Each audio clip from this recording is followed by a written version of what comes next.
नमस्कार, स्वागत आप सभी का एक बार फिर से हमारे इस प्लेटफॉर्म पे।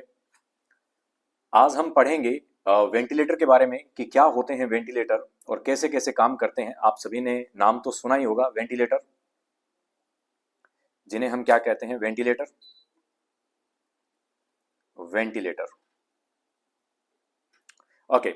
आप आम भाषा में इसे वेंटी भी बोल देते हैं, वेंटिलेटर भी बोल देते हैं, या जो है कई लोग इसे मैकेनिकल वेंटिलेटर भी बोलते हैं। Mechanical ventilator, mechanical ventilator. क्या होते हैं वेंटिलेटर, या हम कॉमनली कहते हैं वेंटी। वेंटी जो है एक शॉर्ट फॉर्म बना दिया जाता है वेंटिलेटर का। जब आप हॉस्पिटल में काम करते हैं तो ज्यादातर लोग जो है वेंटी वेंटी करते रहते हैं कि वेंटी लगा दो, वेंटी उतार दो, वेंटी लगा दो, वेंटी उतार दो। तो ज्यादातर क्या है, वेंटिलेटर को हम मैकेनिकल वेंटिलेटर के नाम से भी जो है जानते हैं।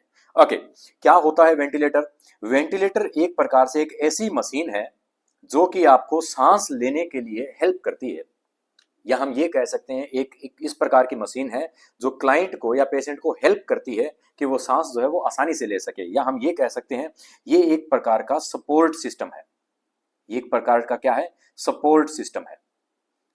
किसके लिए सपोर्ट सिस्टम है? अपने हम बोल सकते हैं रेस्पिरेशन के लिए। मेनली किसके लिए होता है? रेस्पिरेशन के लिए। और रेस्पिरेशन है तो सब कुछ है, पर्सन क्या है, अलाइव है। यही हमारा क्या होता है, वेंटिलेटर होता है। उम्मीद है आप समझ गए होंगे। ओके, आगे चलते हैं। नेक्स्ट पॉइंट आता है हमारा कि जो आपका वेंटिलेटर है ये किस प्रकार का होता है या कितने प्रकार का होता है। तो ये एक प्रकार का हम बोल सकते हैं सपोर्टिव केयर देता है। कौन? हमारा वेंटिलेटर जो है या वेंटी जो है ये क्या करता है, सपोर्टिव केयर देता है। ये क्या देता है, सपोर्टिव केयर। ये दो प्रकार का होता है, एक होता है पॉजिटिव प्रेशर वाला, एक होता है नेगेटिव प्रेशर वाला। एक होता है पॉजिटिव प्रेशर वाला जिसे हम बोलते हैं पॉजिटिव प्रेशर, पॉजिटिव प्रेशर, और दूसरा होता है नेगेटिव प्रेशर वाला, नेगेटिव प्रेशर वाला। पॉजिटिव प्रेशर और नेगेटिव प्रेशर की बात करते हैं। पॉजिटिव प्रेशर जो होता है ये क्या करता है, ये आपकी एयर को इन एंड आउट दोनों के काम आता है। रेस्पिरेशन के दौरान एयर को इन एंड आउट दोनों के दौरान जो है भी काम आता है। इन के काम यानी कि इंस्पायरेशन के दौरान भी काम आता है और एक्सपायरेशन के दौरान भी काम करता है। यानी कि ये मेंटेन करके रखता है या हेल्प करता है किसमें, इंस्पायरेशन में और एक्सपायरेशन में। इसके अलावा करंटली यही ज्यादातर यूज होता है, करंटली यही ज्यादातर यूज होता है। कौन? हमारा पॉजिटिव। ओके, एग्जांपल के लिए बात करें तो हमारा जैसे ड्रैगर पल्मोमीटर हो गया, है ना, ड्रैगर पल मोटर हो गया जैसे, है ना, पल मोटर, ड्रैगर पल मोटर हो गया जैसे।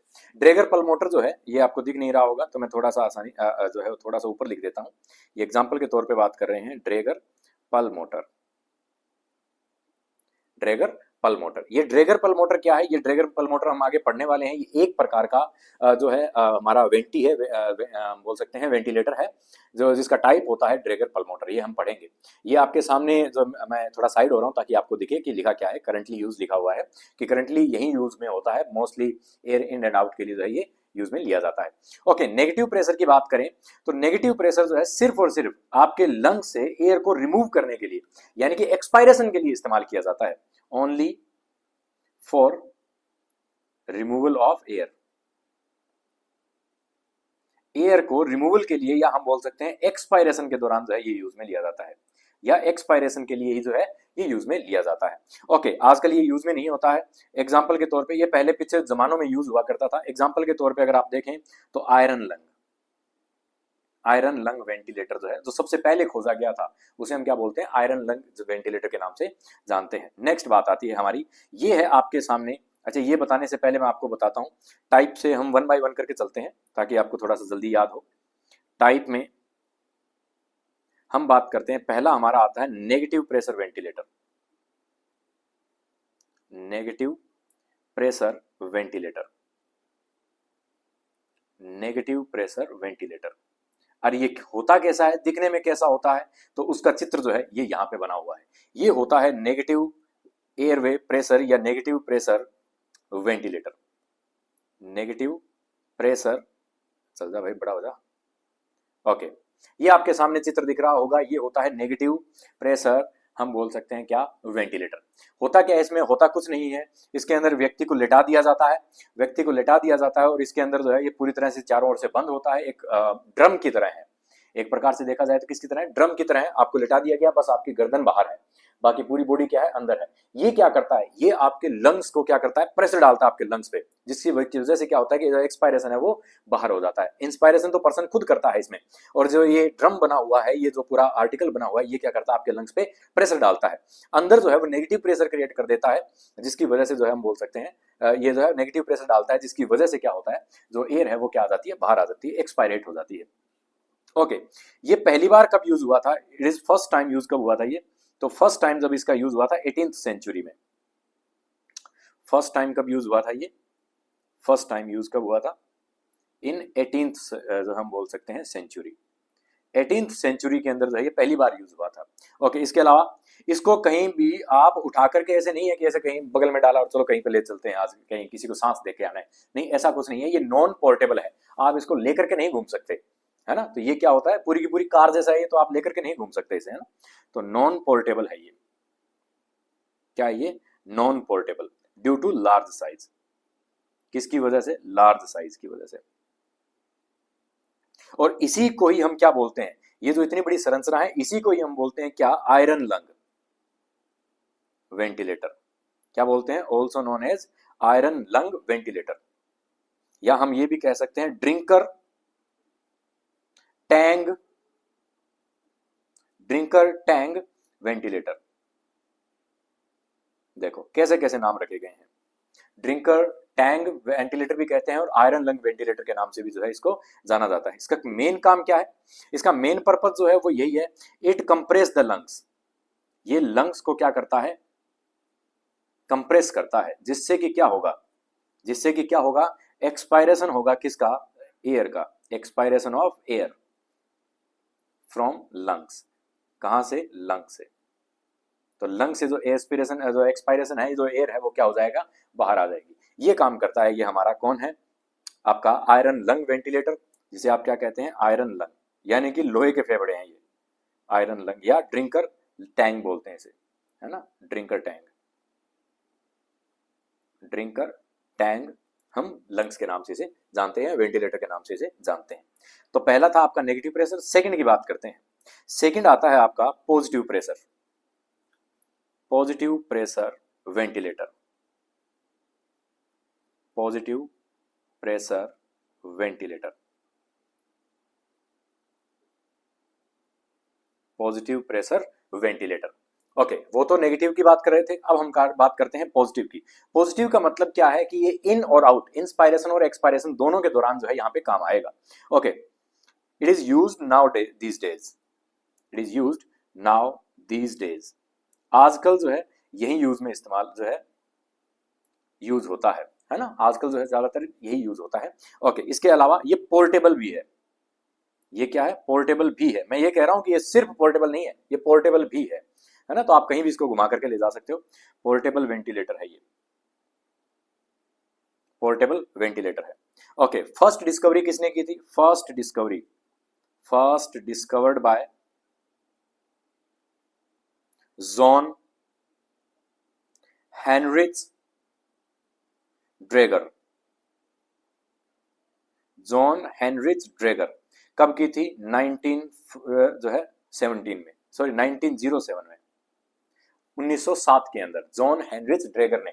इसीलिए इसी प्रेशर को, या इसी हम बोल सकते हैं वेंटिलेटर को क्या कहा जाता है, ड्रेगर पल वेंटिलेटर कहा जाता है, या ड्रेगर पल मोटर कहा जाता है। ओके, तो ये बात आ गया, तो इसीलिए इसको क्या कहा जाता है, so also known as, so also known as Dräger pulmotor. अब ये पल मोटर क्यों कहा इसे, ड्रेगर ने बनाया था, मोटर यानी कि मूव करता है, पल का मतलब होता है दोस्त।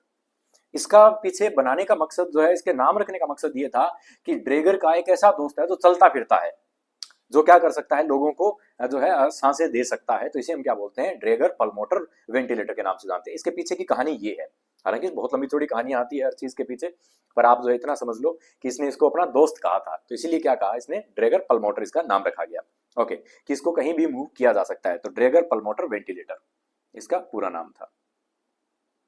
पर आजकल जो है इतना कोई नाम नहीं लेता, ठीक है, तो आजकल तो खैर चलता है इतना।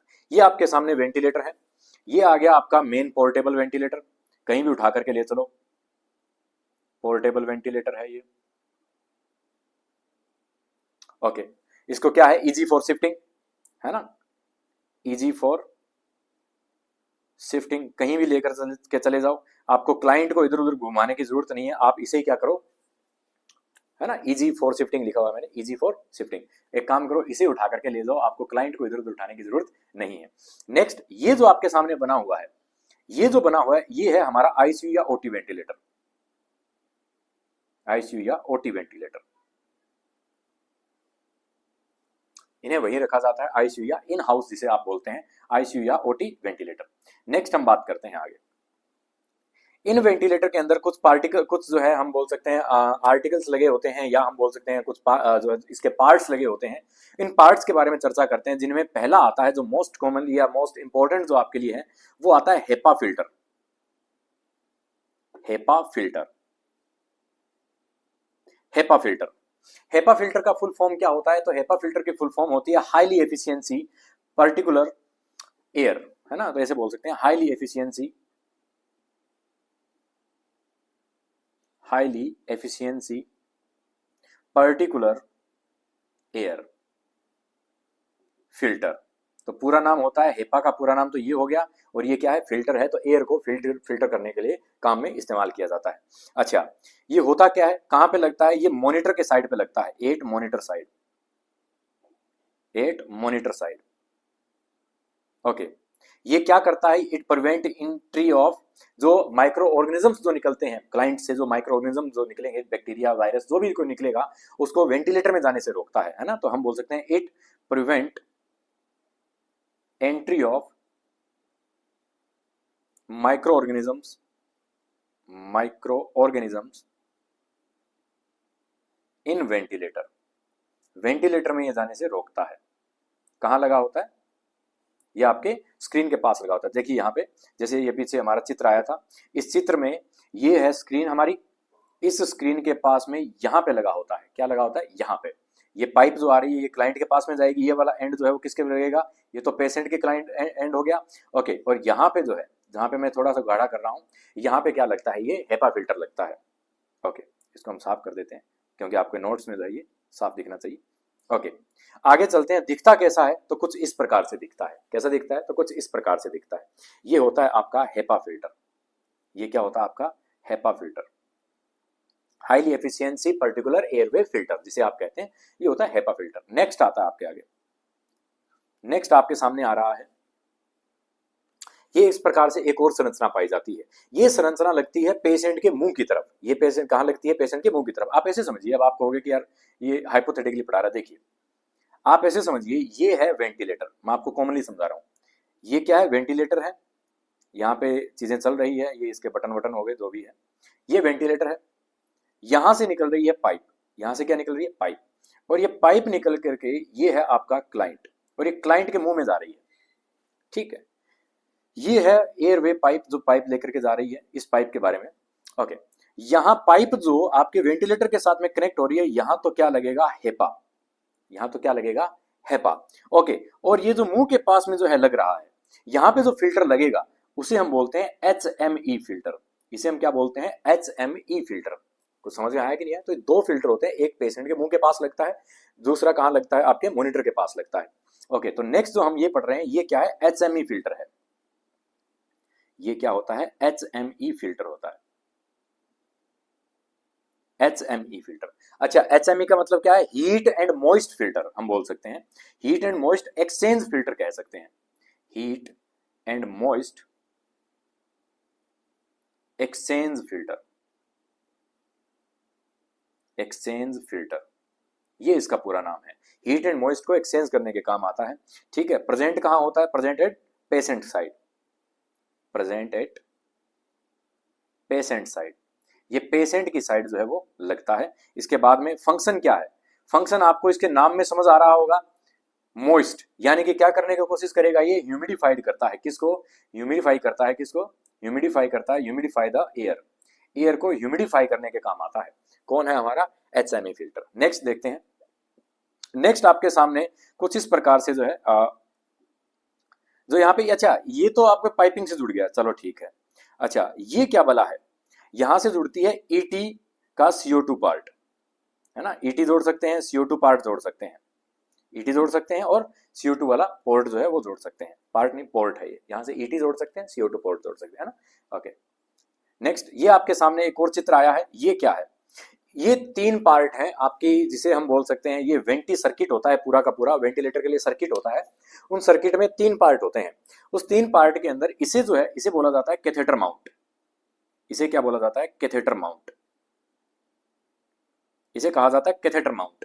ओके, ये जो है ये आप लग रहा होगा आपको कुछ इस प्रकार से, है ना, यानी कि टी बना रहा है तो इसे बोलते हैं टी पाइप या टी पीस कह देते हैं जिसे, है ना, टी पीस। चलो नीचे लिख देता हूं टी पीस, इसे क्या बोल देते हैं, टी पीस लिख देते हैं। ओके, और ये जो सर्किल है इसे हम बोलते हैं पूरा का पूरा ये है वेंटी सर्किट, है ना, वेंटी सर्किट, वेंटी सर्किट। यहां पे आपको कुछ लगा हुआ दिख रहा होगा, ये ग्रीन कलर का, ये जो ग्रीन कलर का लगा हुआ दिख रहा है ये क्या है, HME फिल्टर है, HME फिल्टर है। अच्छा, ये जो पाइप है 1 नंबर और 2 नंबर जो एंड निकल रहा है, क्योंकि यहां से 2 पाइपें निकल रही है, अगर आप ध्यान दोगे तो 2 पाइपें निकल रही है तो 2 ही एंड हो गए, इन दोनों पे क्या लगता है आगे, हेपा, क्या लगता है, हेपा फिल्टर, है ना, तो इन दोनों पे क्या लगता है, हेपा फिल्टर लगता है। ओके, तो ये बात हो गई इसकी। अब हम टी पीस की बात करते हैं कि ये कहां पे काम आता है। टी पीस, टी पीस जो होता है ये थोड़ा सा अलग हो गया। ओके, टी पीस की बात करते हैं, टी पीस की बात करते हैं कि ये कहां पे काम आता है। तो टी पीस जो है हम ये बोल सकते हैं, ये अगर आपको ऑक्सीजन देनी हो किसमें, ट्रेकियोस्टमी में, तब जो है इसका इस्तेमाल किया जाता है ना, to administer oxygen in tracheostomy. अब मान लीजिए किसी क्लाइंट को जरूरी थोड़ी है ईटी ट्यूब लगी हो, जरूरी थोड़ी है कि ईटी ट्यूब लगी हो, तो क्या लगा हो, अगर मान लीजिए क्या लगा हो, अगर ट्रेकियोस्टमी लगी हो तब हम बोल सकते हैं कि वहां पे इसको जोड़ा जाता है, to administer oxygen in tracheostomy. तो ट्रेकियोस्टमी से जोड़ने के लिए जो इसका इस्तेमाल किया जाता है टी पाइप का। ओके, और टी पीस का कब इस्तेमाल किया जाता है, इसके अलावा हम use in weaning, use in weaning.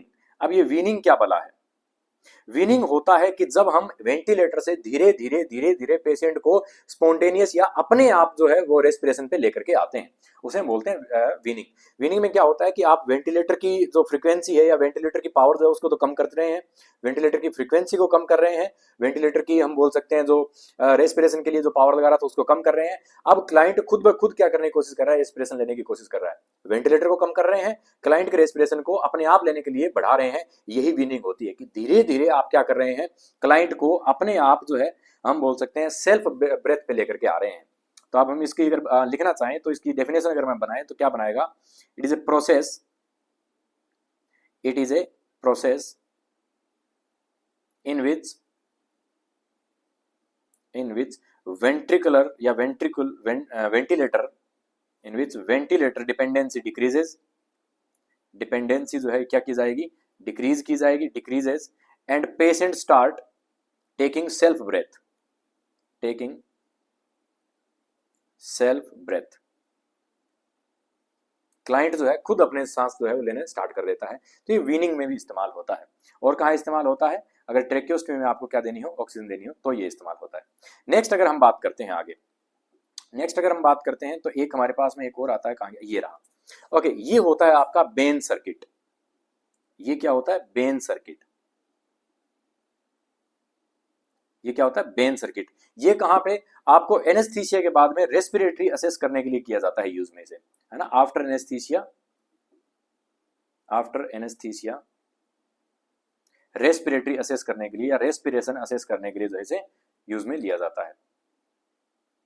ये बात हो गई हमारी किसकी, बेन हम बोल सकते हैं सर्किट की। बेन सर्किट में अगर आप ध्यान देंगे तो यहां पे कुछ इस प्रकार से एक वाल्व बना हुआ है, एक वाल्व बना हुआ है, ये व्हाइट कलर का है ना ऊपर, अगर आप ध्यान से देखेंगे, इसको मैं थोड़ा और जूम कर देता हूं अगर हो सके तो हो जाएगा।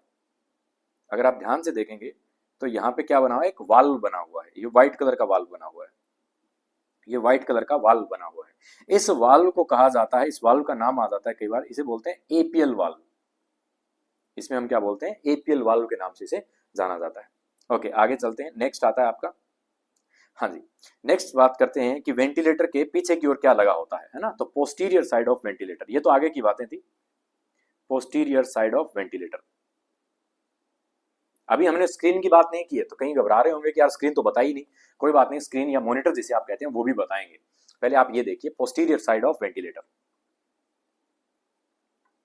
पोस्टीरियर साइड ऑफ वेंटिलेटर, कि वेंटिलेटर के पोस्टीरियर साइड लिए आपको क्या देखने को मिलेगा। तो वहां पर आपको दो चीजें देखने को मिलेगी, क्या, दो पाइप, क्या देखने को मिलेगी, दो पाइप या दो ट्यूब जिसे आप कह सकते हैं। अच्छा, ये पाइप या ट्यूब का काम क्या होगा, एक तो होगी व्हाइट कलर की और दूसरी किस कलर की होगी, ब्लैक कलर की। व्हाइट कलर की है उसका काम होगा ऑक्सीजन लेकर के आना, और जो ब्लैक कलर की लगी होगी इसका काम होगा नाइट्रोजन को कैरी करना। ये काम होता है इन दोनों पाइप का, व्हाइट का और ब्लैक का। ये पोस्टीरियर साइड होती है वेंटिलेटर की। अच्छा, मैं आपको एक चीज और बताना भूल गया, अगर वेंटिलेटर की बात हुई है तो हमने पहले पढ़ी है एनेस्थेटिक मशीन, है ना, एनेस्थीसिया वाली मशीन पढ़ी थी, उसके पीछे भी लगी होती है तीन पाइप, एनेस्थीसिया की मशीन के पीछे भी लगी होती है ना। तो अगर आपको एक्स्ट्रा थोड़ा सा आए, अगर एक्स्ट्रा हम बात करते हैं कि एक्स्ट्रा क्या है, तो posterior side of anaesthesia machine, posterior side of anaesthesia machine, anaesthesia machine की बात करते हैं तो उसके पीछे भी कुछ लगा होता है, कुछ पाइपें लगी होती है, उनके बारे में। यहाँ पे वेंटिलेटर पे दो पाइपें हैं और यहाँ पे तीन पाइपें होती है। कितनी होती है, तीन। ओके, अगर आपको पीछे से पहचानना है कि कई बार गुद्दी देख के पहचानना होता है ना कि बंदा किसका है, पीछे से देख के, है ना, तो वही चीज है, पीछे से देख के पहचानना है कि एनेस्थीसिया वाली मशीन कौन सी है और वेंटिलेटर वाला कौन सा है। तो आप जो है पीछे जो है उसका वो भी देख के पहचान सकते हैं, इसमें दो पाइप लगी है, इसमें तीन पाइप लगी है। ओके, तो एनेस्थीसिया मशीन के अंदर जो एक लगी होती है ब्लू, ब्लू, एक लगी होती है ब्लैक, एक लगी होती है व्हाइट, और कई बार एक और लगी होती है येलो, चार होती है कई बार येलो। ओके, अब इसका काम क्या है, थोड़ा मिटा देता हूं। अब इनका काम क्या है, तो ब्लू का काम होता है नाइट्रस ऑक्साइड का, किसका, नाइट्रस ऑक्साइड को कैरी करता है ये, ठीक है। ओके, ब्लैक एयर को, एयर कौन सी, नाइट्रोजन, नॉर्मल एयर, है ना। व्हाइट जो है ये ऑक्सीजन को, व्हाइट किसको करता है, ऑक्सीजन को। ये नाइट्रोजन ही तो है, हमारे चारों तरफ घूम क्या रहा है, नाइट्रोजन तो घूम रही है, नॉर्मल एयर नाइट्रोजन ही तो है। ओके, कहीं आप सोच रहे हैं नाइट्रोजन अलग से कहां से लेके आएंगे, ये सारी नाइट्रोजन ही है भाई, और क्या है। येलो अगर लगी हो तो येलो में आपको सक्शन पाइप दिखेगी या प्रेशर पाइप जिसे आप बोलते हैं, प्रेशर पाइप। ये क्या होती है, प्रेशर पाइप होती है, और यूज क्या है इसका, सक्शन यूज, ये सक्शन करने के काम आती है ना, तो सक्शन के काम में आती है ये अगर येलो पाइप लगी है तो। ओके, आगे बात करते हैं, नेक्स्ट आता है आपका पैरामीटर की बात करते हैं वेंटिलेटर के, parameters of ventilator, parameters of ventilator, parameters of ventilator, ventilator के पैरामीटर्स की बात करते हैं, क्या क्या आते हैं। सबसे पहली चीज, सबसे पहली चीज आती है वीटी, वीटी इसे टीवी भी कह सकते हैं, पर मेनली क्या है, वीटी। वीटी का मतलब क्या है, वॉल्यूम ऑफ टाइडल, या हम बोल सकते हैं टाइडल वॉल्यूम, इसे हम क्या बोल सकते हैं, टाइडल वॉल्यूम। क्या होती है टाइडल वॉल्यूम, जब आप एक्सपायरेशन के दौरान और इंस्पायरेशन के दौरान जितनी एयर का इस्तेमाल करते हैं, इन और आउट के लिए जितनी एयर का इस्तेमाल होता है उसे ही हम क्या बोलते हैं, टाइडल वॉल्यूम बोलते हैं। Total air during in and out of breathing, total air किसकी, इन प्लस आउट, रेस्पिरेशन, इसके दौरान जितनी भी आपकी एयर यूज होती है उसे हम क्या बोलते हैं, टाइडल वॉल्यूम बोलते हैं। जो मेनली कितनी यूज होती है, 300 टू 500 ml, तकरीबन आधा लीटर, या हम ये कह सकते हैं 5 टू 10 ml पर केजी, है ना। तो इतनी जो आप इस्तेमाल करते हैं इसे हम क्या बोलते हैं, टाइडल वॉल्यूम के नाम से जानते हैं। नेक्स्ट आता है, चलो यही लिख लेते हैं। नेक्स्ट सेकंड नंबर पे जो बात आती है वो है आपकी FiO2, FiO2 ये क्या बला है, ये है ऑक्सीजन की कंसंट्रेशन, FiO2 ऐसे लिखा होगा, ये आयरन नहीं है, FiO2 है ना, ये क्या है, ऑक्सीजन की कंसंट्रेशन। तो हम बोल सकते हैं इसको concentration of oxygen, concentration of oxygen.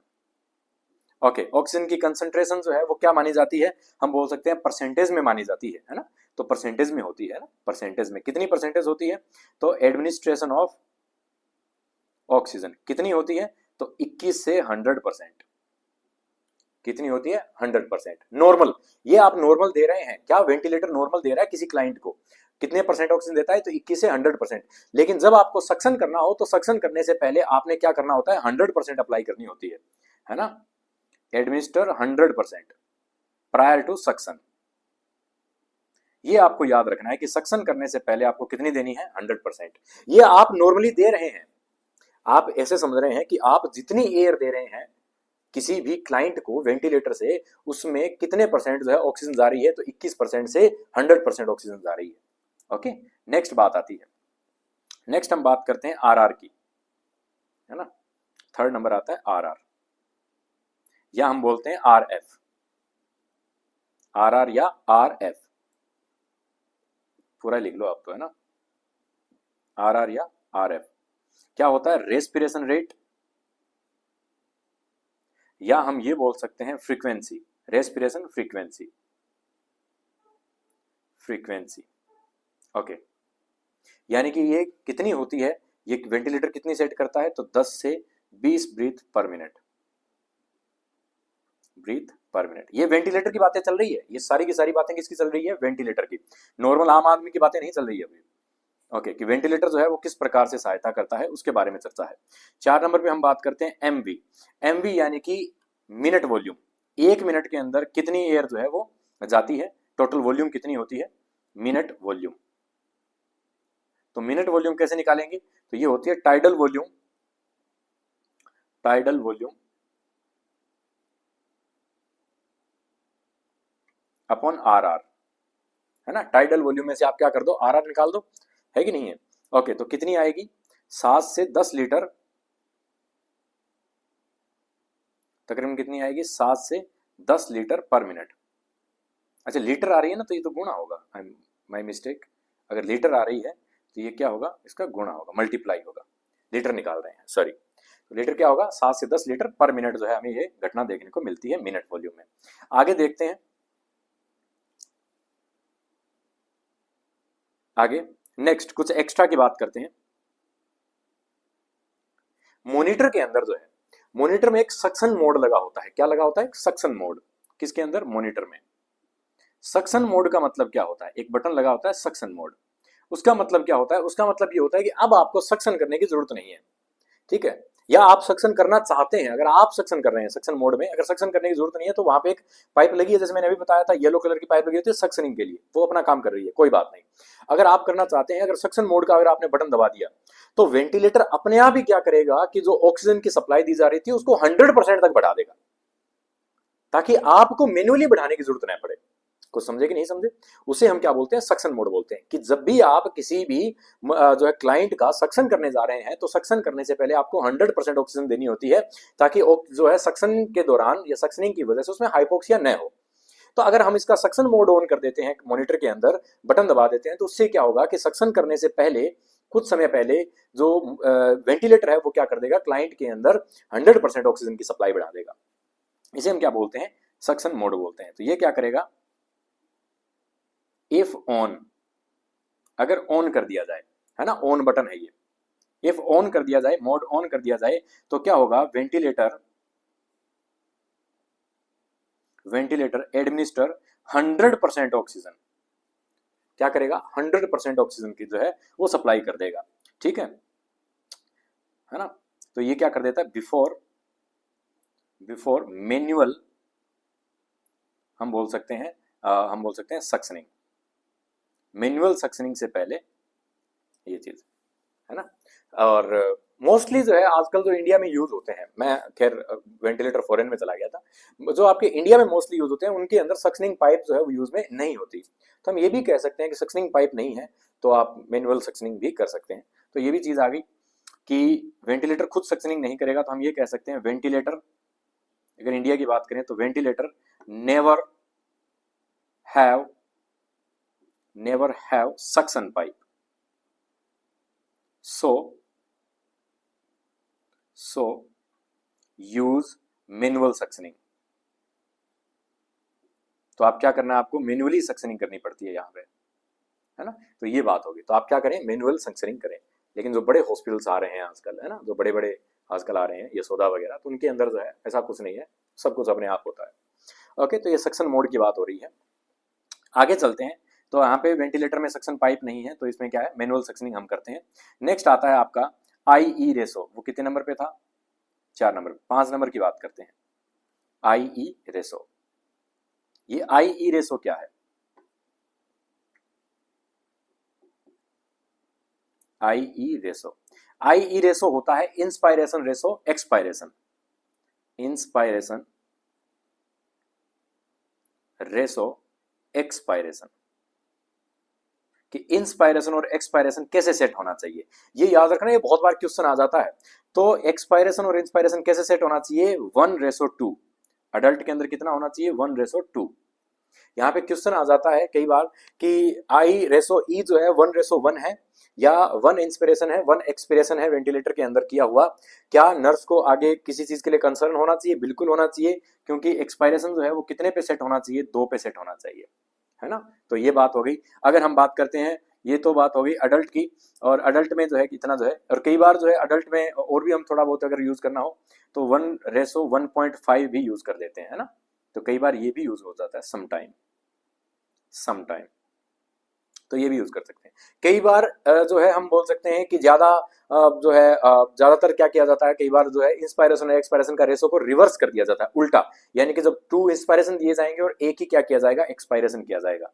तो कई बार जो है समटाइम रिवर्स आई रेशो ई का इस्तेमाल किया जाता है ना। इनवर्स रेशो में क्या होगा कि इसके अंदर आई को तो 2 कर दिया जाएगा और एक्सपायरेशन को क्या कर दिया जाएगा, 1 कर दिया जाएगा। तो ये बात होगी इसकी, है ना। तो ये बात आ गई इसकी। एक चीज और बताइए मुझे, रेशो से याद आया, आईसीयू के अंदर नर्स और पेशेंट का रेशो क्या होना चाहिए, नर्स और पेशेंट का। न्यू गाइडलाइन के अकॉर्डिंग अगर एक नर्स है तो वो ज्यादा से ज्यादा 2 पेशेंट को जो है संभाल सकती है, बस, है ना। ये न्यू गाइडलाइन है, न्यू गाइडलाइन है ये, है ना। तो एक नर्स होगी तो 2 ही क्या होंगे, पेशेंट होंगे। तो ये बात आ गई इसकी। ये हो गया IE रेशो। नेक्स्ट बात करते हैं 6 नंबर की, 6 नंबर देखिए, 6 नंबर आता है पीप क्या है, पीप ये है, ऐसे समझिए कि जब हम सांस ले रहे हैं ये तो एक्सपायरेशन है, हम सांस छोड़ रहे हैं एक्सपायरेशन है। सांस जब हम लेते हैं तब क्या देखने को मिलता है कि तब जो हमारी एल्यूलाइज है वो क्या होती है, इन्फ्लेट होती है। क्या होती है, इन्फ्लेट। इसका साइज बड़ा हो जाता है किसके दौरान, इंस्पायरेशन के दौरान। इंस्पायरेशन के दौरान एल्यूलाई क्या हो जाती है, इन्फ्लेट होती है, फूलती है, आप ऐसे समझ सकते हैं, फूल जाती है। लेकिन जब आप एक्सपायरेट करते हो तो आपकी जो एल्यूलाई है वो क्या हो जाती है, सिकुड़ जाती है, डीफ्लेट हो जाती है। किसके दौरान, एक्सपायरेशन के दौरान। गुब्बारे की तरह आप समझ सकते हैं, है कि नहीं है। अब जो है एक्सपायरेशन के दौरान ये एल्यूलाई जो है आपस में चिपक ना जाए या अपनी इलास्टिसिटी ना खो दे, इसके लिए क्या करते हैं हम, इन जो एल्यूलाइज है इनको फुला करके ही रखते हैं, ज्यादा नहीं, नॉर्मल साइज में क्या करके रखते हैं, फुला करके रखते हैं, यानी कि पॉजिटिवली बना करके रखते हैं। इन्हें हम क्या बोलते हैं, पॉजिटिव एंड एक्सपायरेशन हम बोल सकते हैं प्रेशर। पॉजिटिव एंड एक्सपायरेशन, यानी कि एक्सपायरेशन एंड हो चुका है, उसके बाद एल्यूलाइज कोलेप्स ना हो, उनको मेंटेन करके रखो उनकी स्ट्रक्चर को, तो उसे हम क्या बोलते हैं, जो प्रेशर मेंटेन हो रहा है उसे हम बोलते हैं पॉजिटिव एंड एक्सपायरेटरी प्रेशर। तो इसे बोलते हैं positive and expiratory pressure, positive and expiratory pressure, expiratory pressure. ये होता है पीप में क्या होता है, हम बोलेंगे इट मेंटेन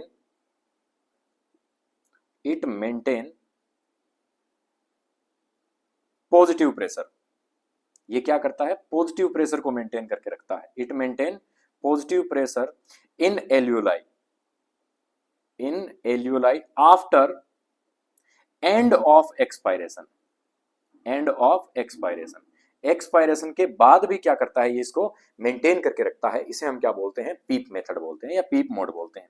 प्रेशर कितना रखेगा, प्रेशर की अगर हम बात करते हैं कितना रखेगा, तो 5 to 10 cm ऑफ H2O रखेगा। mmHg नहीं है, cm ऑफ H2O है, 5 to 10। इसके अलावा अगर हम बात करें, अगर पीप क्या हो गया, डिक्रीज हो गया, अगर आप पीप को क्या करेंगे या पीप के प्रेशर को अगर कम रखेंगे तो क्या होगा, तो क्या होगा कि एल्यूलाई अपनी स्ट्रक्चर मेंटेन नहीं कर पाएगी, मेंटेन नहीं कर पाएगी तो कोलैप्स हो जाएगी, यानी कि हम क्या बोलते हैं उसे, एटेलेक्टेसिस, है ना, इट रिजल्ट इन एटिलेक्टेसिस। तो एटिलेक्टेसिस हो जाएगा क्योंकि कोलैप्स हो जाएगी। अगर हम पीप मेथड को ज्यादा फैला करके रखें, इफ पीप इंक्रीज, अगर जरूरत से ज्यादा बढ़ा करके रखें इस मेथड को, तो एल्यूलाई क्या हो जाएगी, पूरा फूलेगी फूलेगी फूलेगी, गुब्बारे में हवा डालते जाओ और एक टाइम क्या आएगा, गुब्बारा फट जाएगा। तो वही होगा, it result in rupture of एल्यूलाई, it result in एल्यूलर rupture या एल्यूलाई रप्चर। तो एल्यूलाई क्या हो जाएगी, रप्चर हो जाएगी, जिसकी वजह से हमें क्या देखने को मिलेगा, हम बोल सकते हैं पल्मोनरी बेरोट्रोमा जिसे बोलते हैं, बेरो यानी कि एयर के प्रेशर की वजह से जो हमें क्या देखने को मिला, ट्रोमा हुआ कहां पे, एल्यूलाइज में। तो इसे हम क्या बोलते हैं, पल्मोनरी बेरोट्रोमा। इसे हम क्या बोलते हैं, पल्मोनरी, दिख रहा होगा, नहीं दिख रहा कोई बात नहीं, नेक्स्ट पेज पे लिख लेते हैं अपने। इसे हम क्या बोलते हैं, किसको, एल्यूलर रप्चर को, एल्व्यूलर या alveoli rupture due to increased PEEP. जब पीप बढ़ा हुआ है और उससे एल्यूलाई रप्चर हुई है तो उसे हम क्या बोलेंगे, उसे बोलते हैं हम पल्मोनरी, पल्मोनरी बेरोट्रोमा, बेरोट्रोमा, है ना, इसे हम क्या बोलते हैं, बेरोट्रोमा, पल्मोनरी बेरोट्रोमा। बेरोट्रोमा यानी कि प्रेशर की वजह से, बेरो यानी कि प्रेशर, एयर का प्रेशर, उसकी वजह से क्या हो गया है, ट्रोमा हुआ है। बेरो का मतलब ही क्या होता है, प्रेशर होता है ना। ओके, इसके बाद में और क्या देखने को मिलेगा, अगर पीप मेथड को बढ़ाया गया है, इफ पीप जो है वो इंक्रीज है, तो और भी चीजें हो सकती है, क्या, लंग वॉल्यूम बढ़ेगी, क्यों बढ़ेगी, क्योंकि एयर ज्यादा जा रही है, लंग वॉल्यूम बढ़ेगी तो हार्ट पे कंप्रेशन आएगा, हार्ट पे क्या आएगा, कंप्रेशन आएगा, हार्ट अगर कंप्रेशन आएगा तो क्या देखने को मिलेगा, कार्डियक आउटपुट डाउन होगा, कार्डियक जो आउटपुट है वो क्या हो जाएगा, डाउन हो जाएगा, कार्डियक आउटपुट क्या हो जाएगा, डिक्रीज होगा, और कार्डियक आउटपुट अगर डिक्रीज हुआ तो हमें क्या देखने मिलेगा कि बीपी फॉल होगा। तो ज्यादा एयर देने की वजह से भी बीपी क्या हो जाती है, फॉल हो जाती है। तो इसीलिए हमें पीप मेथड का थोड़ा थोड़ा सोच समझ के इसका ध्यान रखना चाहिए। नेक्स्ट आता है पेप मेथड, PAIP, 7 नंबर, PAIP, पेप।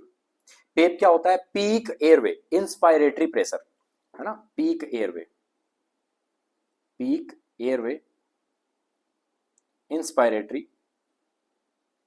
Pressure, peak airway inspiratory pressure.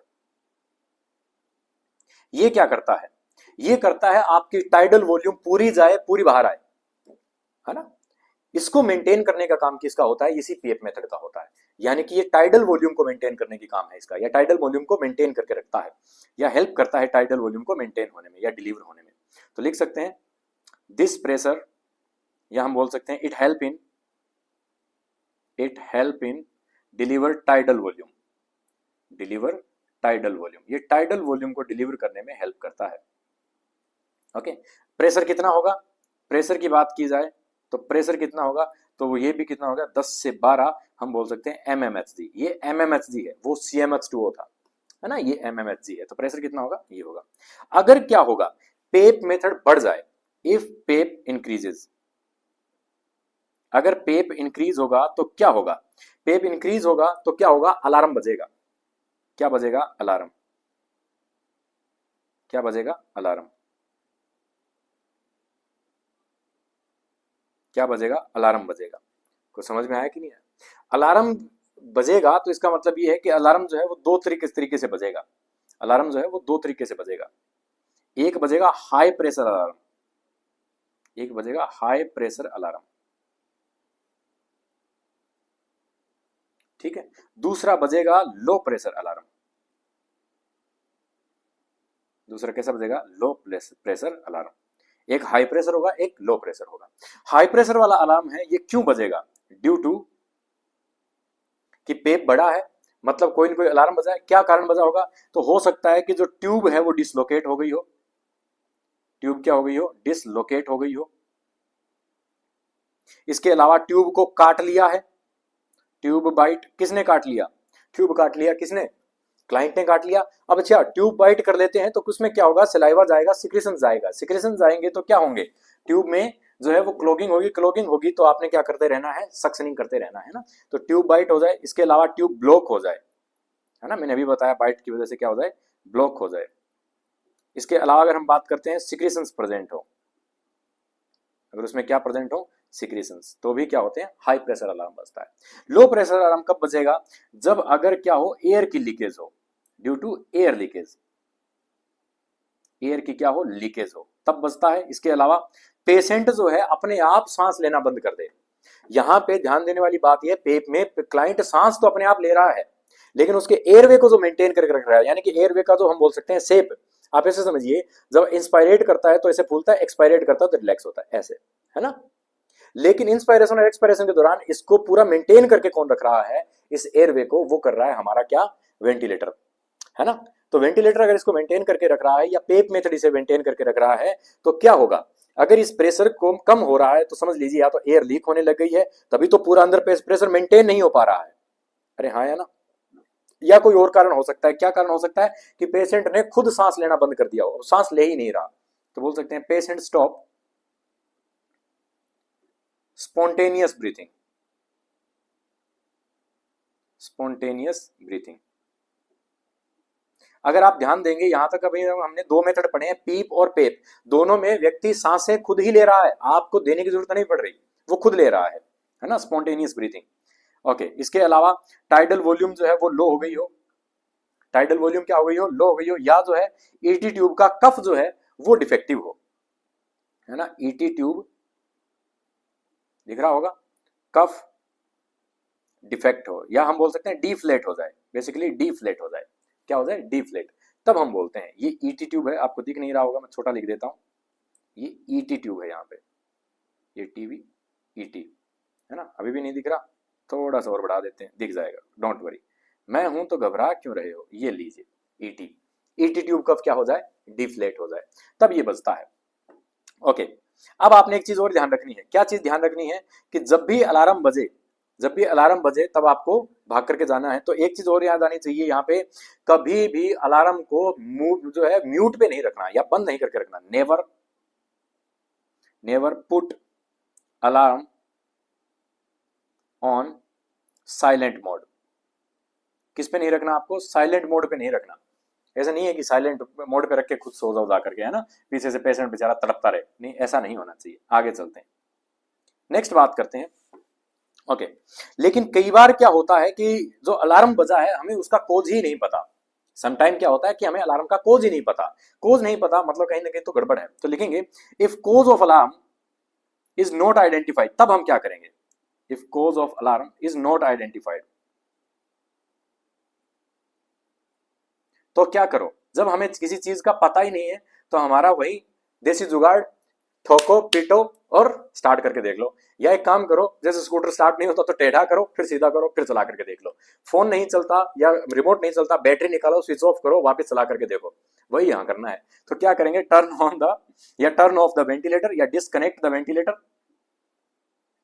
Disconnect ventilator, ventilator को क्या करो, डिस्कनेक्ट कर दो और क्या कर दो, and start again, and start again, और दोबारा क्या कर दो, इसे स्टार्ट कर दो, है कि नहीं। या हम ये बोल सकते हैं, अगर ये स्टार्ट नहीं कर सकते तो छोड़ो, कोई बात नहीं, फिर क्या करोगे, अगर ये हो सकता है कि वेंटिलेटर में कोई दिक्कत हो तो छोड़ो, इसे स्टार्ट नहीं करना, कोई बात नहीं, एंड हम बोल सकते हैं स्टार्ट एम्बुबेग, ये लो, अब बताओ कहां जाओगे, अरे हाँ, है ना। तो एम्बुबेग से रेस्पिरेशन देना स्टार्ट कर दो। तो ये बात आती है इसकी। इसके अलावा अगर अलार्म बज रहा है, अगर अलार्म बज रहा है, सबसे पहला काम क्या होना चाहिए, first nursing priority, first nursing priority after alarm, after ringing of alarm,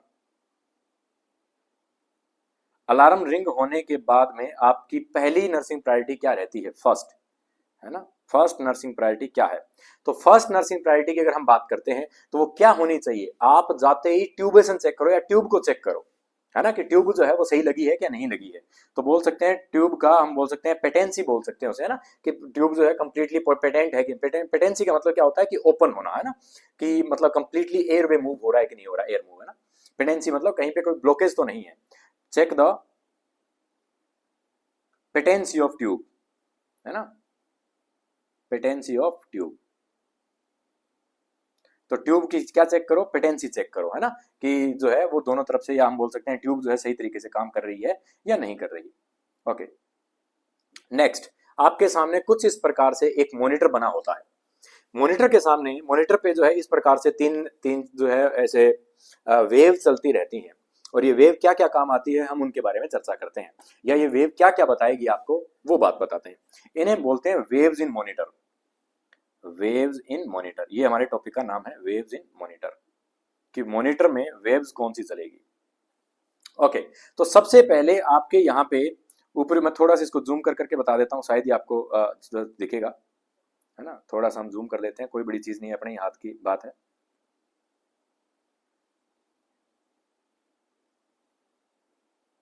okay,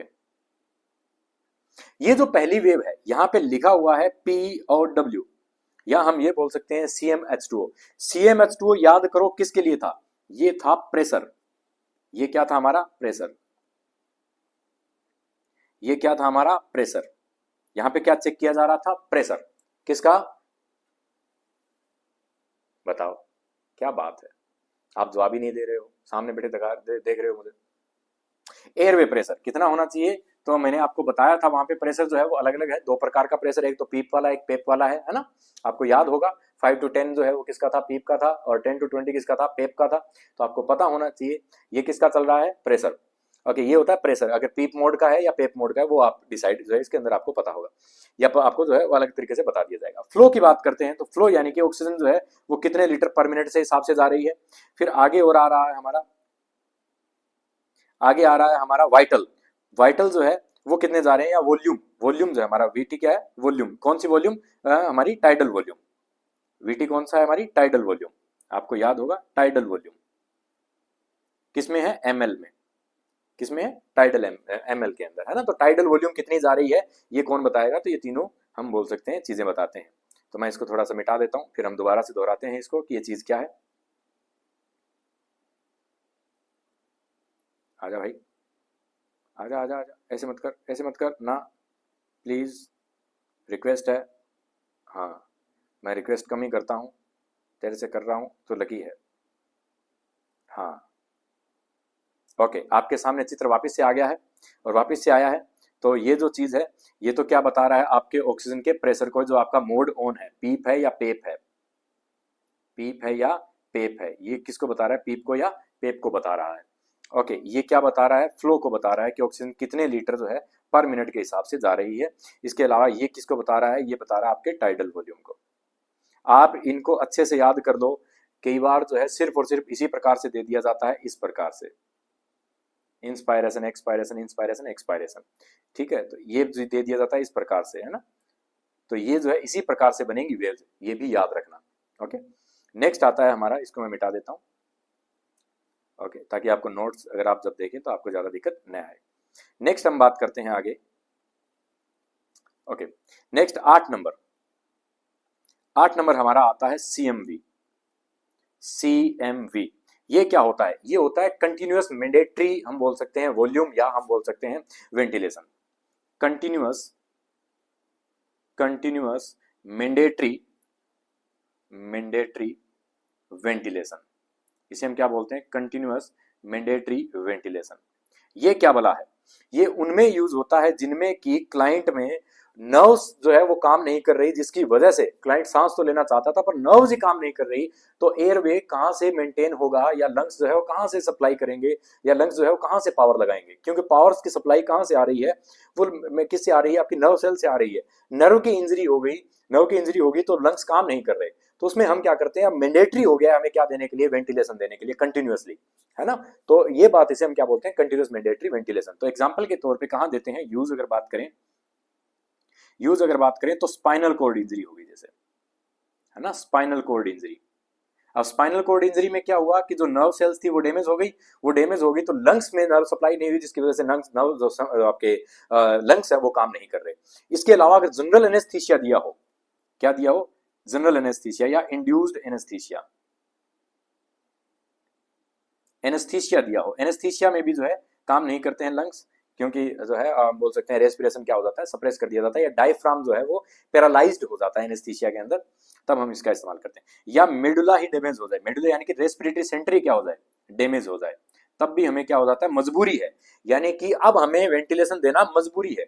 आपको आपने कई बार हॉस्पिटल के अंदर देखा होगा कि एक क्लाइंट हमेशा वेंटिलेशन पे ही रहता है, हमेशा वेंटिलेशन पे रहता है, तो डॉक्टर भी जो है घर वालों को बोल देते हैं कि अगर आप कहो तो हम वेंटिलेशन हटा देते हैं, और घर वाले जो है कई बार हार्म कर जाते हैं कि चलो ठीक है खर्चा बहुत होगा, क्योंकि डॉक्टर कह देते हैं देखो भाई अगर बचेगा तो नहीं है, क्योंकि इसमें हमेशा वेंटिलेटर लगेगा, और वेंटिलेटर का एक दिन का खर्चा तुम 10-20 हज़ार रुपए कहाँ से उठाओगे, है कि नहीं, क्योंकि एक आईसीयू में रखना पड़ेगा तो 10, क्योंकि अकेला वेंटिलेटर नहीं है, आप सराउंडिंग भी देखो, स्टाफ भी चाहिए, आर्टिकल भी चाहिए आपको, आप इमरजेंसी के लिए रेडीनेस भी आपको चाहिए, डॉक्टर भी अवेलेबल चाहिए, तो आपको खर्चा बहुत हो जाता है इसमें, तो घर वाले कह देते हैं फिर चलो ठीक है वेंटिलेटर हटा दो, क्लाइंट का वेंटिलेटर हटा दिया जाता है और क्लाइंट की डेथ हो जाती है। तो कई बार कोमा वगैरह में भी आपने देखा होगा कि व्यक्ति जब अपने आप सांस नहीं लेता है तब भी हमें जो है यूज में लेना पड़ता है ना, तो अब ये भी हम बोल सकते हैं प्रोलोंग कोमा, है ना, या आप सीधा ही कोमा बोल दो, कोमा खैर प्रोलोंग ही होती है ना, कोमा, तो कोमा के अंदर भी जो है कई बार इसमें इस्तेमाल किया जाता है।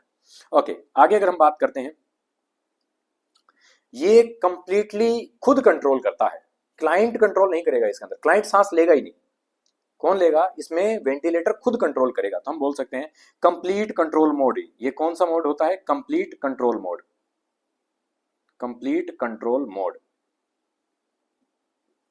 ये क्या है, कंप्लीट कंट्रोल मोड है। अब इसमें एक दिक्कत हो आती है, वेंटिलेटर तो कहता है कि मैं कंट्रोल करूंगा रेस्पिरेशन को, उधर से जो क्लाइंट होता है कई बार वो सांसें लेने लग जाता है, वो कहता है मैं करूंगा सांस, अब दोनों सांसों की लड़ाई हो रही है, क्या हो रही है, सांसों की इधर से उधर लड़ाई हो रही है, ये होता है हमारा क्या, रेस्पिरेशन फाइट या वेंटिलेटर फाइट जिसे आप बोलते हैं ना।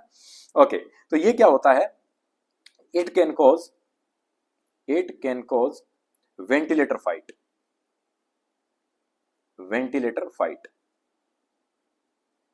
It can cause ventilator fight. अब ये वेंटिलेटर फाइट क्या बोला है, तो वेंटिलेटर फाइट क्या होती है, वेंटिलेटर फाइट क्या होती है कि वेंटिलेटर फाइट में क्लाइंट जो है, हमारा क्लाइंट जो है ना, सम टाइम हम बोल सकते हैं client want to take breath but ventilator doesn't allow it, और वेंटिलेटर क्या ऐसे अलाउ नहीं करता, तो क्लाइंट बोल रहा है मैं सांस लूंगा, वेंटिलेटर बोल रहा है ऐसे कैसे लेगा, मेरी यहाँ पे क्या जरूरत है, मैं मशीन हूं, तुझे नहीं पता, तू चुप रहे, तुम मरा हुआ है, तू चुप रहे, है ना। क्लाइंट बोलता है यार मैं जिंदा हूं, मैं सांस लूंगा, वेंटिलेटर बोलता है तुम चुप रहे, वेंटिलेटर मैं हूं कि तू है कि नहीं, तो आपस में क्या है, सांसों की लड़ाई चलती है, इसे हम क्या बोलते हैं, वेंटिलेटर फाइट बोलते हैं। ओके, नेक्स्ट आता है, तो आपको इस फाइट से बचाने के लिए क्या करना पड़ेगा, टू, है ना, हम बोल सकते हैं prevention from fight, to prevention from fight, अगर आपको अभी प्रिवेंट करना है आपको फाइट से, है ना, फाइट को हम बोल सकते हैं प्रिवेंशन फ्रॉम फाइट, इस फाइट से अगर आपको बचाना है तो क्या करना पड़ेगा, तो आपको क्लाइंट को जो है वो एक हम बोल सकते हैं डीप सेडेशन देना पड़ेगा, है ना, give deep sedation to the client, to the client.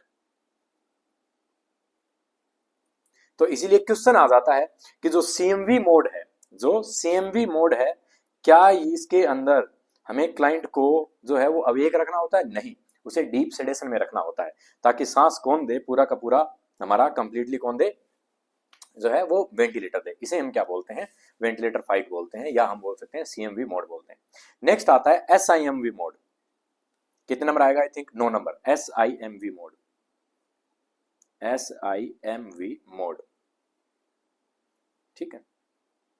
अब ये एसआईएमवी क्या होता है, ये होता है, एसआईएमवी होता है सिंक्रोनाइज्ड इंटरमिटेंट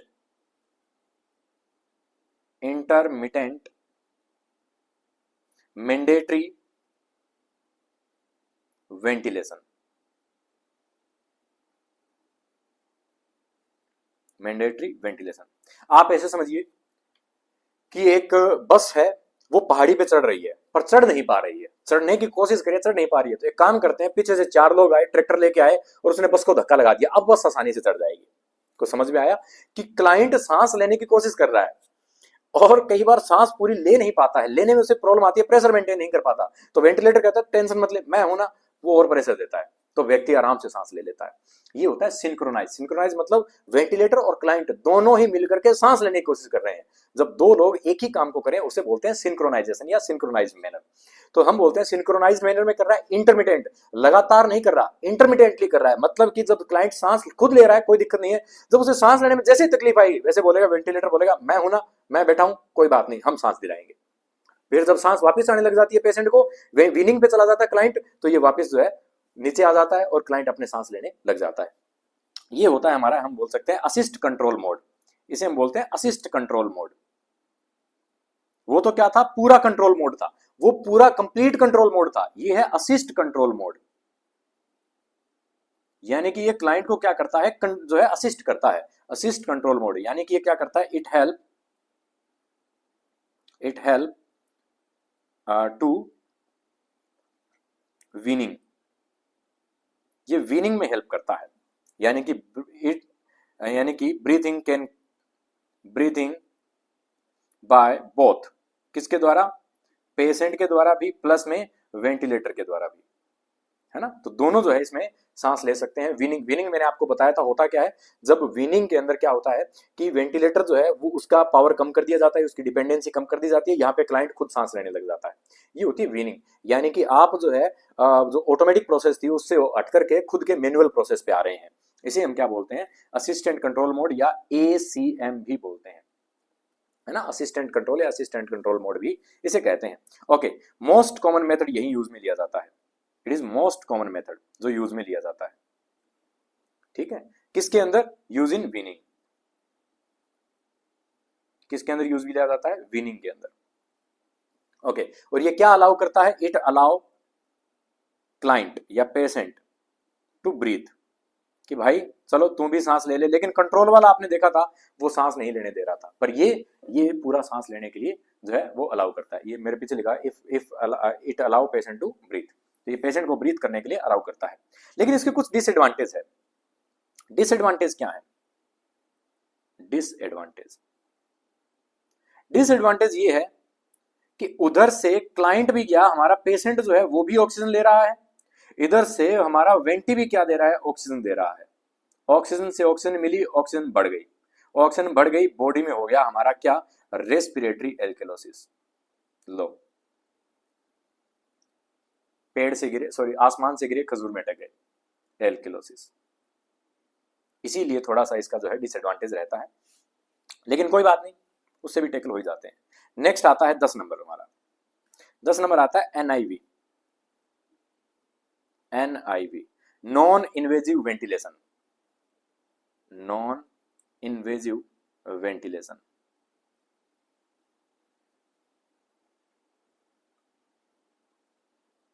नॉन इन्वेजिव का मतलब क्या है कि आपने अब ET ट्यूब वगैरह कुछ नहीं डालने, अब आपने सिर्फ मास्क लगाना है। क्या लगाना है, मास्क। तो हम बोल सकते हैं ventilator without ET, ventilation without ET, किसी प्रकार का कोई ET का इस्तेमाल नहीं कर रहे, ET ट्यूब का, एंड या और हम बोल सकते हैं ट्रेक्योस्टमी ट्यूब, TT, है ना। ET और TT का इस्तेमाल नहीं करते, है ना। क्या है फिर, यूज ऑफ क्या है, मास्क। अब हम किसका इस्तेमाल करेंगे, मास्क का इस्तेमाल करेंगे। मास्क का इस्तेमाल करते हैं तो दो प्रकार के मास्क आते हैं, और मास्क में आपको जो है उस क्लास के अंदर पढ़ाऊंगा, क्या नाम उसका, OT-IC वगैरह जब हम पढ़ेंगे तो उस क्लास के अंदर आपको जो है देखने को मिलेगा। यूज मास्क कितने प्रकार के होते हैं, यहाँ पे हम दो नाम लिख लेते हैं, ओरोफेरेंजियल मास्क, है ना, ओरोफेरेंजियल मास्क। तो आप ओरोफेरेंजियल मास्क जो है वो यूज में ले सकते हैं, जिसमें कि गूडल एयरवे वगैरह जो है, सॉरी वो तो एयरवे था, मास्क है ना, मास्क ओरोफेरेंजियल मास्क, हाँ ठीक है। ओके, किंग वगैरह जो आप पढ़ेंगे उसके अंदर, है ना। ओके, तो ये बात आ गया, किंग पढ़ेंगे, ओके, और केस पढ़ेंगे, है ना, और भी कई चीजें हैं। ओरोफेरेंजियल मास्क जो है, बाकी जो पढ़ेंगे आपको तो पता चलेगा, मैं भी नहीं कह सकता कि मैंने आपको वहां क्या क्या पढ़ाऊंगा मैं। ओके, इसके अलावा नेजोफेरेंजियल मास्क भी ले सकते हैं, नेजोफेरेंजियल मास्क भी आप जो है वो ले सकते हैं। ओरोफेरेंजियल ले सकते हैं, नेजो, ओरोफेरेंजियल बिग बिग साइज का होगा, नेजोफेरेंजियल बस ये, या नाक में से लगा करके छोड़ देते हैं, या जो इतना सा होता है। ओरोफेरेंजियल पूरा ऐसे ऐसे यूज में लिया जाता है। ओके ओके, तो इसके अंदर दो प्रकार के जो है हम बोल सकते हैं, ये तो होता है बिग साइज का, फिर ये तो क्या होगा बिग साइज का, और ये क्या होगा स्मॉल साइज का। ये बिग साइज का होता है, ये स्मॉल साइज का होता है। आगे चलते हैं नेक्स्ट, ये इसके अंदर दो मोड चलते हैं, किसमें एनआईवी में। एनआईवी में कितने मोड चलते हैं, दो मोड चलते हैं।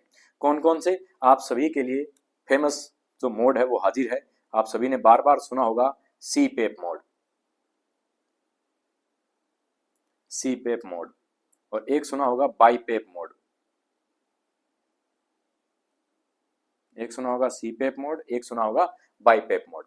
सी पेप मोड क्या होता है, continuous positive airway pressure, continuous airway positive airway, continuous positive airway pressure.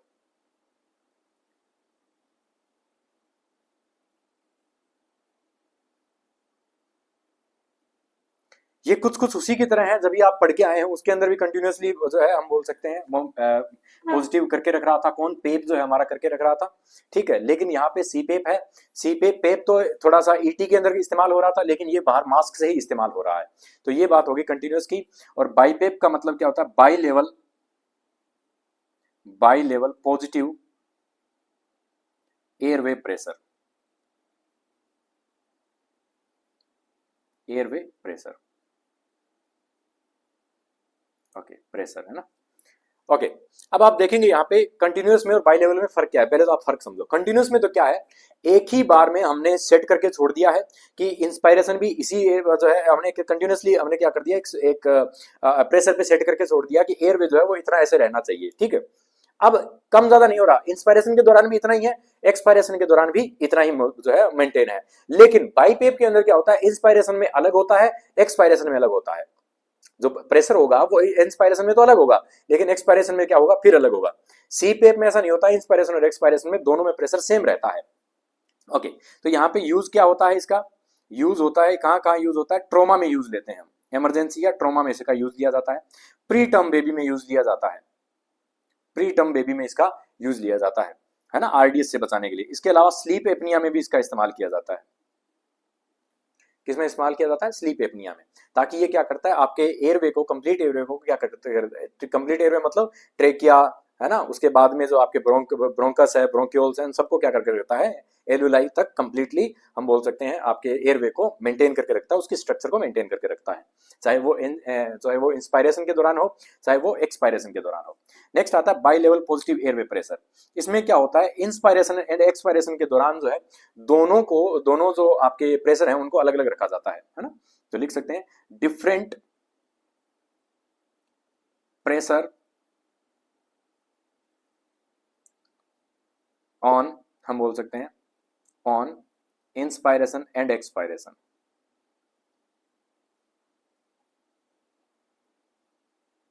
Inspiration और एक्सपायरेशन के दौरान क्या है, डिफरेंट प्रेशर आप क्या करके रखते हैं, ऑन करके रखते हैं, लगा करके रखते हैं।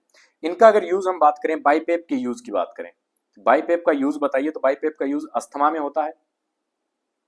इसके अलावा हम बोल सकते हैं और कहां पे यूज होता है, सीओपीडी में होता है, और अगर हम बात करें तो हार्ट फेल्योर में होता है। इतनी जगह पे जो है इनका इस्तेमाल किया जाता है, किसका, हमारे बोल सकते हैं कंप्लीटली जो है बाईपेप का। तो ये हो गया हमारा सीपेप और बाईपेप। उम्मीद आपको समझ में आ रहा होगा। अच्छा, इसकी मशीनें देखनी है आपने, तो ये इसकी मशीनें हैं, ये सीपेप की है, सीपेप मशीन है, और ये बाईपेप मशीन है, मशीन है।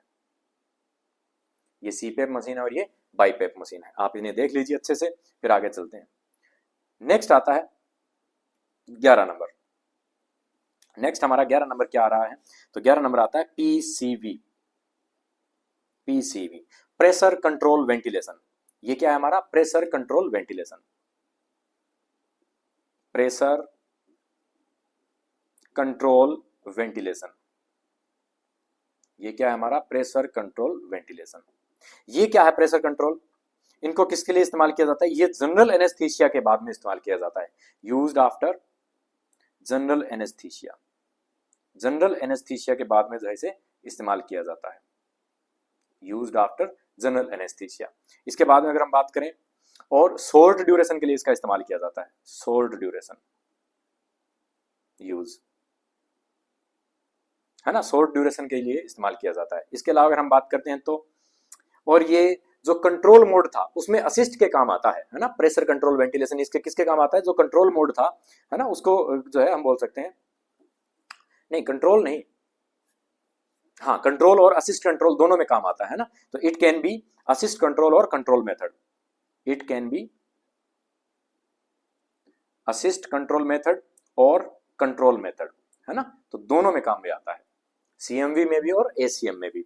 ओके, इसके अलावा हम बोल सकते हैं ये ज्यादातर किस पे काम करता है, वर्क ऑन इंस्पायरेशन या इंस्पायरेटरी प्रेशर, इंस्पायरेटरी प्रेशर ये ज्यादातर किस में काम करता है, इंस्पायरेटरी प्रेशर के दौरान जो है ये काम करता है। ये बात होगी हमारी पीसीबी की। नेक्स्ट हम बात करते हैं वीसीबी, 12 नंबर पे, वीसीवी ये क्या है, volume control ventilation, volume control ventilation, control ventilation ये भी क्या है, ये भी वॉल्यूम पे काम करता है। वो तो किस पे काम कर रहा था, पीसीबी तो प्रेशर पे काम कर रहा था कि कितना प्रेशर होना चाहिए, कितना CmH2O या MmHg होना चाहिए, ये वॉल्यूम पे बात कर रहा है। वो तो प्रेशर पे काम कर रहा था, ये वॉल्यूम पे कि कितनी ऑक्सीजन जानी चाहिए, कितनी लीटर वगैरह जो है उस पे जानी चाहिए। तो हम बोल सकते हैं ये भी क्या आ गया, ये भी किसमें काम हेल्प कर सकता है, इट कैन असिस्ट या इट कैन बी, ये भी क्या हो सकता है, ACM हो सकता है और हम बोल सकते हैं CMB भी हो सकता है, ठीक है। इसके अलावा अगर हम बात करें इट वर्क ऑन वॉल्यूम, वो तो किस पे काम कर रहा था, प्रेशर पे, ये किस पे काम कर रहा है, वॉल्यूम पे काम कर रहा है। इसके अलावा अगर हम बात करते हैं मोस्ट कॉमनली अडल्ट में यही यूज होता है, मोस्ट कॉमन किस में होता है, अडल्ट में यूज होता है, मोस्ट कॉमनली इन अडल्ट यही यूज होता है। इसके बाद में अगर हम बात करें टीसीबी, वो तो प्रेशर पे काम कर रहा था, ये वॉल्यूम पे काम कर रहा है। थर्ड ये कर रहा है टाइम पे, TCB time control ventilation, time control ventilation कि कितना टाइम जो है वो लगना चाहिए वेंटिलेशन, या कितने टाइम तक जो है वो वेंटिलेशन का इस्तेमाल किया जाएगा। इट डिपेंड अपॉन या वर्क अपॉन टाइम या ड्यूरेशन ऑफ वेंटिलेशन, कि वेंटिलेशन की टाइम या ड्यूरेशन कितनी होनी चाहिए। ये मोस्ट कॉमनली किस में यूज होता है, इन न्यूबॉर्न, ये किस में होता है, न्यूबॉर्न, क्योंकि न्यूबॉर्न में आपको प्रेशर और वॉल्यूम का इतना ख्याल नहीं रखना जितना किसका ख्याल रखना है, टाइम का। ओके आगे चलते हैं, नेक्स्ट 13 नंबर हो गए, 14th नंबर, 14 नंबर की बात करते हैं। ये होता है micro processing ventilation, micro processing ventilation, micro processing ventilation, micro processing ventilation की बात करें, ये सबसे ज्यादा एडवांस्ड है, एडवांस्ड वेंटिलेशन, ये सबसे ज्यादा क्या है, एडवांस वेंटिलेशन है, एडवांस वेंटिलेशन है। ओके ये अपने आप चेक करता है कि क्लाइंट को किस चीज की कितनी जरूरत है और क्या दिक्कत आ रही है। इट सेल्फ डिटेक्ट, है ना, it self detect, it self detect condition and हम बोल सकते हैं सेट द वॉल्यूम, और ये अपने आप क्या करता है, वॉल्यूम को सेट करता है ना, क्या करता है, कंडीशन को असेस करता है, फिर उसी के अकॉर्डिंग क्या करता है, क्लाइंट में वॉल्यूम को सेट करता है। ओके 15 नंबर, फिर आता है पीएस, पीएस क्या है, pressure support, pressure support mode, ये क्या बला है, प्रेशर सपोर्ट मोड क्या बला है, ये होता है विनिंग के लिए सबसे ज्यादा कंफर्टेबल इसी का इस्तेमाल होता है, मोस्ट कंफर्टेबल इन विनिंग या most comfortable for winning, most comfortable for winning, ये विनिंग के लिए सबसे ज्यादा इस्तेमाल किया जाता है। ये बात होगी हमारी किसकी, वेंटिलेटर के कुछ मोड्स की। नेक्स्ट बात करते हैं आगे, नेक्स्ट आता है आपका, हम बोल सकते हैं वेंटिलेटर स्टेप्स की बात करते हैं। वेंटिलेटर के स्टेप की बात अगर हम करें, है ना, वेंटिलेटर स्टेप की अगर हम बात करते हैं कि वेंटिलेटर के ऊपर स्टेप्स क्या होते हैं, कि कहां से लेकर के विनिंग कहां तक लेकर के जाएं, तो उसमें हम स्टेप की बात करते हैं। तो सबसे पहले आपको CMV पे रखना होता है, फिर उसके बाद में आपको SIMV पे रखना होता है, फिर उसके बाद में आपको PS यानी कि प्रेशर सपोर्ट पे रखना होता है, उसके बाद में आपको CPAP पे रखना होता है, उसके बाद में आपको TPs पे रखना होता है, TPs पे, है ना, टी पीस पे रखना होता है, उसके बाद में रूम एयर पे रखना होता है। किस पे रखना होता है? रूम एयर पे रखना होता है। ओके, आगे देखते हैं। अच्छा, ये क्या है? ये है high flow nasal cannula. High flow nasal cannula, ये नेजल कैनुला है। High flow nasal cannula, high flow nasal cannula, HFNC के नाम से इसे जाना जाता है।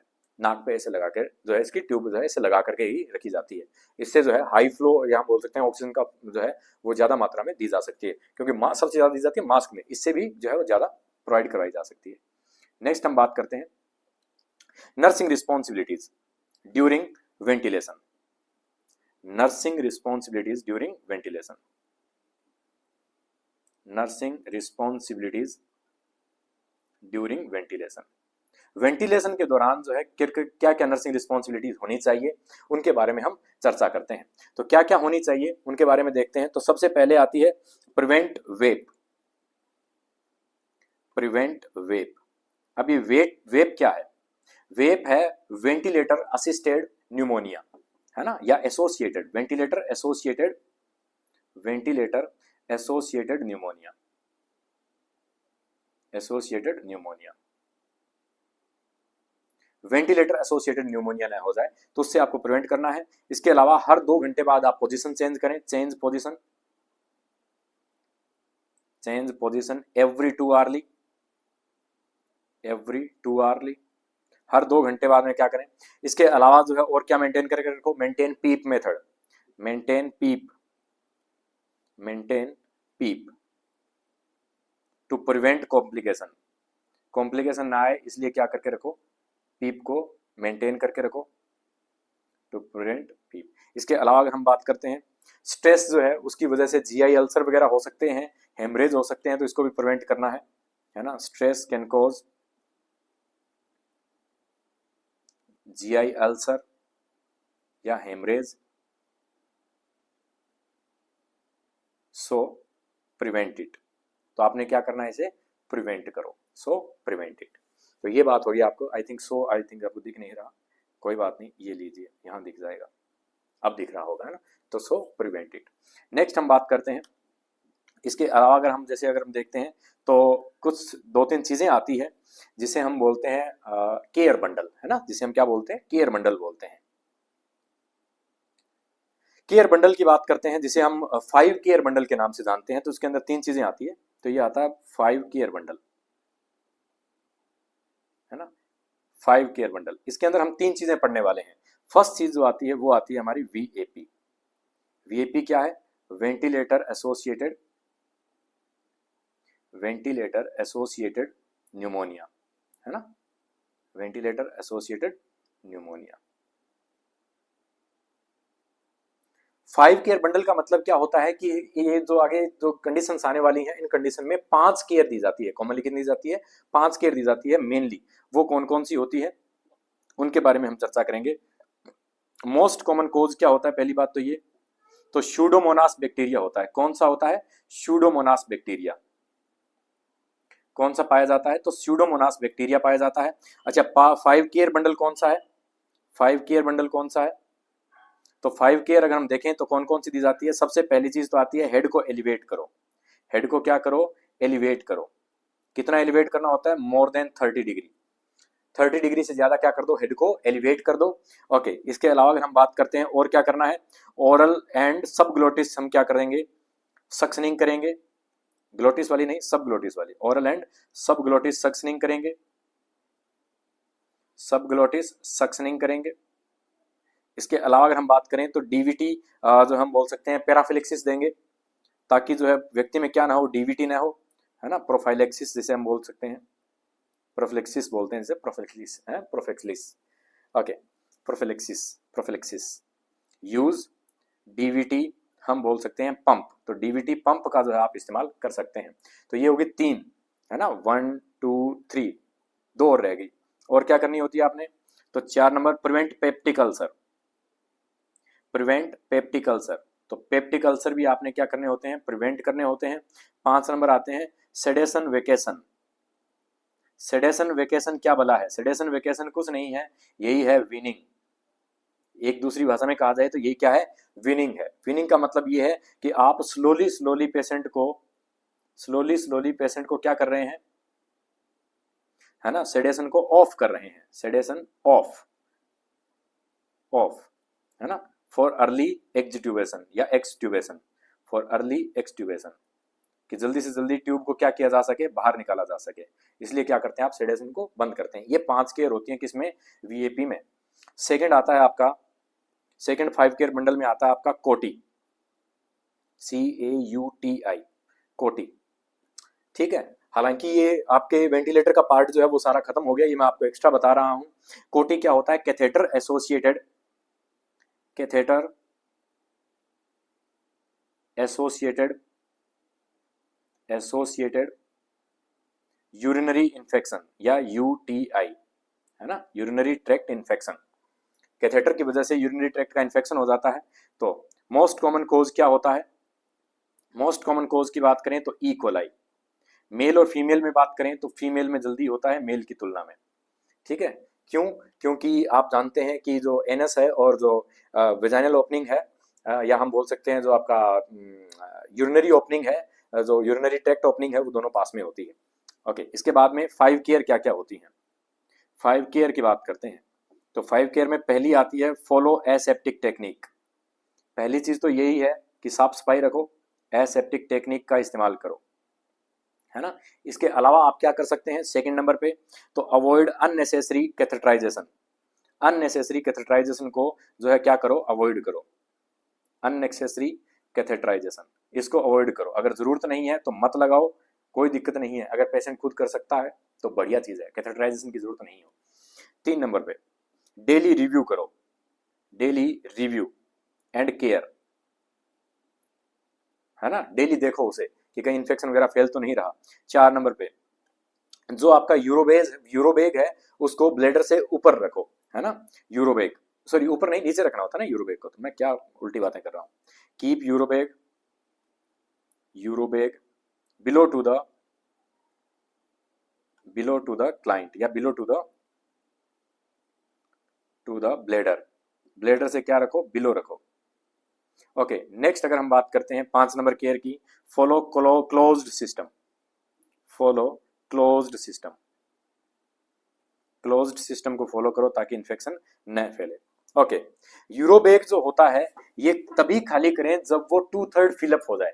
यूरोबेग अलग होता है, देखिए, एक होता है यूरिनरी बेग, एक होता है यूरोबेग, है ना, है ना, यूरोबेग। अच्छा, यूरोबेग के अंदर, यूरिनरी बेग इसे बोलते हैं। खैर, यूरोबेग जो होता है इसके अंदर एक यूरोमीटर लगा होता है। क्या लगा होता है, एक यूरोमीटर, ये होता है यूरोमीटर, है ना, ये क्या होता है, यूरोमीटर। और ये पूरा का पूरा क्या है, यूरोबेग,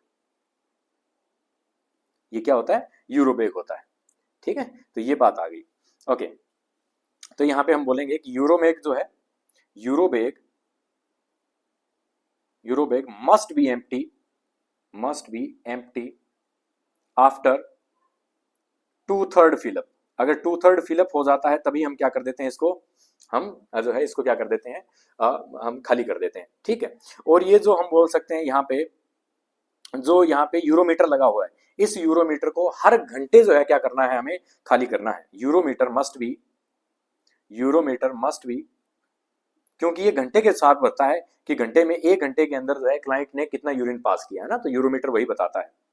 तो यूरोमीटर वही बताता है, तो हर घंटे जो इसको खाली करना है कि 1 घंटे में इतना कर दिया, उसको नोट कर लो, फिर उसको खाली कर दो, वो यूरिन कहाँ जाएगा, इसमें आ जाएगा, ठीक है। तो ये चीज आ गई, urometer must be empty after every hourly, every hourly, every hourly क्या करें, इसे खाली करें, क्योंकि 1 घंटे के डाटा ही हमें रिकॉर्ड करना होता है कि पर घंटे या पर आर जो है क्लाइंट ने कितना यूरिन पास किया। ओके, तो ये चीज आ गई है। आगे आगे नेक्स्ट चलते हैं। और ये तो बात होगी ना इसकी यूरिनरी बैग की या यूरो बैग की। हाँ ठीक है, चलो लास्ट बंडल आता है आपका, केयर बंडल आता है क्लेब्सी, है ना, लास्ट आता है क्लेब्सी, 3rd नंबर क्लेब्सी। क्लेब्सी क्या होता है, central line associated blood stream infection, central line associated blood stream blood stream infection. ये क्या होता है, सेंट्रल लाइन की वजह से ब्लड में क्या फैल जाता है, इन्फेक्शन फैल जाता है। और सेंट्रल लाइन आप देखेंगे कुछ इस प्रकार से होती है, आपको पता होना चाहिए, कई बार जो है इमेजेस आ जाती है तो आपको पता होना जरूरी है। ओके, तो इसमें 5 केयर क्या क्या है। 5 केयर की बात करें तो पहली चीज तो हमेशा क्या रखें, हैंड हाइजीन। क्या रखें इसे, हैंड हाइजीन रखें। सेकंड नंबर पे साइट को डेली रिव्यू करें। डेली क्या करें, रिव्यू करें, देखें कि कहीं पे कोई पस फॉर्मेशन या कोई ड्रेनेज वगैरह तो नहीं हो रहा, ओके, रेडनेस वगैरह या कोई और स्वेलिंग वगैरह तो नहीं आ रही। 3 नंबर पे हम बोल सकते हैं ट्रांसपेरेंट ड्रेसिंग होनी चाहिए। कैसी होनी चाहिए, ट्रांसपेरेंट ड्रेसिंग होनी चाहिए। और हर 24 घंटे बाद में क्या करो, 24 आवर्ली चेंज करो, है ना। हर 24 घंटे बाद में क्या करो, ट्रांसपोर्ट ड्रेसिंग। आपने देखा अभी भी, ये देखो ये ट्रांसपोर्ट ड्रेसिंग है, ये है ट्रांसपेरेंस है, यानी कि कंप्लीटली आर पार दिख रहा है। ओके, तो ये बात आ गई हमारी, ट्रांसपेरेंट ड्रेसिंग होनी चाहिए, हर 24 घंटे में क्या करो, इसे चेंज करो। 4 नंबर, स्किन केयर जो कर रहे हैं आप, वो क्या करेंगे, एंटीसेप्टिक से करेंगे, है ना। तो बोल सकते हैं स्किन केयर बाय एंटीसेप्टिक। और एंटीसेप्टिक क्या इस्तेमाल करना है, ये जरूरी है। तो एंटीसेप्टिक क्या होना चाहिए, क्लोरहेक्सिडिन होना चाहिए। क्या होना चाहिए, क्लोरहेक्सिडिन होना चाहिए। ये बात आ गई। इसके अलावा 5 नंबर, मैक्सिमम बैरियर हम कर सकते हैं, मैक्सिमम बैरियर प्रिवेंशन। जितना हो सके उतना जो है प्रिवेंशन रखो। ये 5 केयर होती है, ठीक है।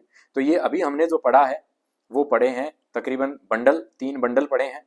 और इन 3 बंडल को 5 केयर बंडल बोलते हैं, या 3, टोटल कितने होते हैं, ये 3 होते हैं। 3 5 केयर बंडल होते हैं, है ना। कितने होते हैं टोटल, 3 होते हैं। या आप इसे ऐसे भी बोल सकते हैं, 5 केयर ना बोल करके आप 3 केयर बंडल बोल सकते हैं। 3 केयर बंडल, 3 केयर बंडल आप कह सकते हैं कि 3 केयर बंडल इसे कहा जाता है। इसके अंदर 3 घटनाएं आती है केयर बंडल में, है ना। वीएपी आता है, क्लब सी आता है और यूटीए वाला आता है, ओके, जिसे आप कोटी बोलते हैं। तो ये हो गया आपका वेंटिलेटर कंप्लीट। और अगर आपको कुछ और हमसे फीडबैक देना है, आपको हमें हमारी क्लासें अच्छी लग रही है आपको, तो आप ज़रूर अपना फीडबैक दें, कमेंट करें, बताएं कि आपको कैसी लग रही है। आप ये भी बताएं कि आप कौन सा टॉपिक आगे पढ़ना चाहते हैं। और अपना प्यार बनाए रखें, अपना सपोर्ट बनाए रखें। Thank you very much. मिलते हैं एक नई उम्मीद के साथ, एक नए टॉपिक के साथ। तब तक हंसते रहिए, मुस्कुराते रहिए, अपना और अपनों का ख्याल रखिए। आप सभी जो हैं खुश रहें, इसी उम्मीद के साथ। धन्यवाद।